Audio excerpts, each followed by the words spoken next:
لیکن سعودی عرب کو یہ اس بات کا علم نہیں ہے کہ سعودی عرب پورے عالم اسلام میں بدنام ہو رہا ہے، اس کو اس بات کا اندازہ نہیں ہے۔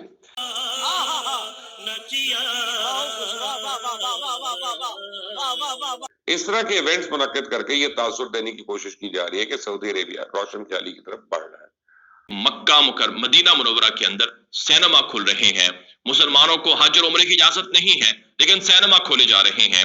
یہ رویہ مسلمانوں کے لیے تکلیف دہ ہے کہ ہمیں شدت پسندی اور دہشت گردی پہ لگا کے خود وہ پتلی گلی سے نکل گیا ہے اور ہمیں وہ ایک بند گلی میں کھڑا کر گیا۔ اس نے کہا کہ تم اس بند گلی میں رہو اور ہم نے اس بند گلی سے نہ نکلنے کا تہیہ کر رکھا ہے اور خود وہ پتلی گلی سے نکل کر اب بہت آگے نکل چکا۔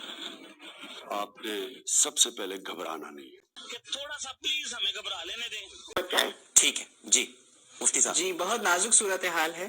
یہ مکہ مدینہ منورہ کے اندر سینما کھل رہے ہیں، مسلمانوں کو حج اور عمرے کی اجازت نہیں ہے لیکن سینما کھولے جا رہے ہیں۔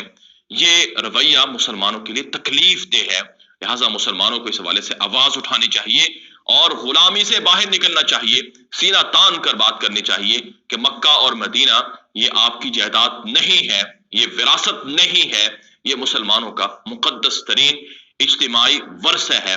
ہر مسلمان کا اتنا ہی حق ہے مکہ اور مدینہ کے لیے جتنا کہ سعودی عرب کا ہے۔ لیکن سعودی عرب کو یہ اس بات کا علم نہیں ہے کہ سعودی عرب پورے عالم اسلام میں بدنام ہو رہا ہے، اس کو اس بات کا اندازہ نہیں ہے۔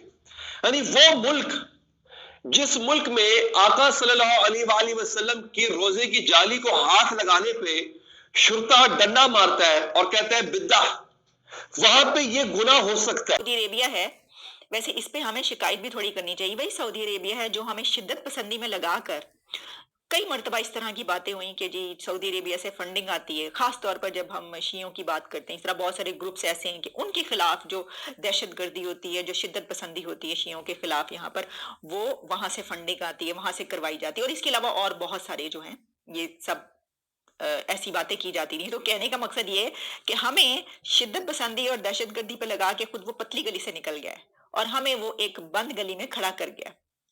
اس نے کہا کہ تم اس بند گلی میں رہو اور ہم نے اس بند گلی سے نہ نکلنے کا تہیہ کر رکھا ہے اور خود وہ پتلی گلی سے نکل کر اب بہت آگے نکل چکا ہے۔ وہ کسی نے صحیح لکھا ہوا تھا ٹویٹر پہ کہ ہمیں جو ہے وہ ادھر لگا کے شدت پسندی پہ اور ایک فنڈامنٹلزم میں ایک مذہبی مائنڈ سیٹ پہ خود جو ہے وہ اور ماہی کتنے رہ گیا، تو وہ کہیں نہیں اور نکل گیا۔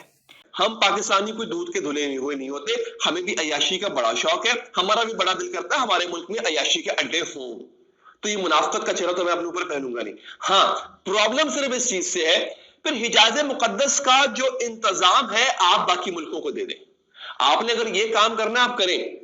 اب جسٹن بیبر کے بعد اب سلمان خان کا کانسرٹ ہوا جس میں شلپا شیٹی، جیکلین فرنینڈس اور کئی دوسرے فنکاروں نے بھی پرفارم کیا، اور سلمان خان سعودی ولی عہد محمد بن سلمان کی خاص فرمائش اور دعوت پر ریاض میں پرفارم کرنے آئے تھے۔ ان کے اس ٹور کو دبنگ ٹور کا نام دیا گیا اور اس کانسرٹ میں 80,000 لوگوں نے شرکت کی۔ سوشل میڈیا پہ بھی اس وقت اس کانسرٹ کی دھوم مچی ہوئی ہے۔ کانسرٹ سے پہلے سلمان خان کو اعزاز دینے کے لیے اس کے ہاتھوں کا نقش بھی لیا گیا جو ریاض کے معروف ترین شاہراہ پہ اب نصب کیا جائے گا، اور اس سب کو نام دیا گیا روشن خیالی کا۔ اس طرح کے ایونٹس منعقد کر کے یہ تاثر دینے کی کوشش کی جا رہی ہے کہ سعودی عربیہ روشن خیالی کی طرف بڑھ رہا ہے، اور تبلیغی جماعت پہ جو پابندی لگائی گئی ہے وہ بھی اس تمام کارروائی کا حصہ ہے۔ یہی وجہ ہے کہ ایک طرف جسٹن بیبر کا کانسرٹ ہو رہا ہے، دوسری طرف اسی دن تبلیغی جماعتوں پہ دہشت گردی کا ٹیگ لگایا جا رہا ہے۔ ہمیں یہ منجن بیچا گیا ہے، پاکستان کو خاص طور پہ کہہ رہا ہوں، پاکستان کو 70 سال سے یہ منجن بیچا گیا ہے کہ یہ لوگ جو ہیں یہ کیا کمال لوگ ہیں بھائی، مطلب ان کو فالو کرو، اسلام فالو کرنا ہے تو ان لوگوں کو فالو کرو۔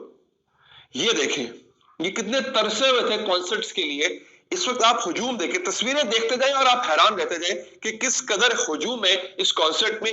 اور یہ کوئی ایک کانسرٹ نہیں ہے دوستو، اس طرح کے سینکڑوں کانسرٹ ہوں گے۔